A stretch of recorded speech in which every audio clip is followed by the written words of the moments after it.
So, gates. Hey, Tactical, is that gate closed? Yes, this gate is closed. This gate is closed for a reason. Okay. It might not look like there's a reason to keep this gate closed because there's no animals in here. This gate is not closed to keep animals in. This gate is closed to keep animals out.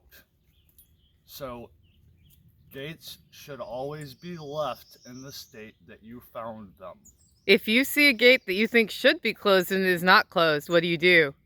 Close it. No, you go talk to staff and say, should that gate be closed? And we deal with it. That too. Yeah. Likewise with water.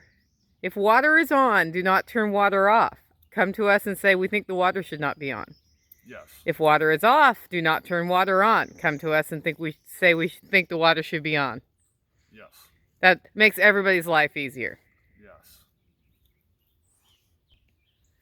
Other than that, it's a beautiful property. You get to enjoy yourself. Camping is down this trail and back behind the goats.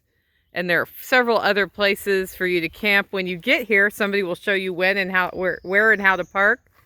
And we'll just have a good time. See you soon.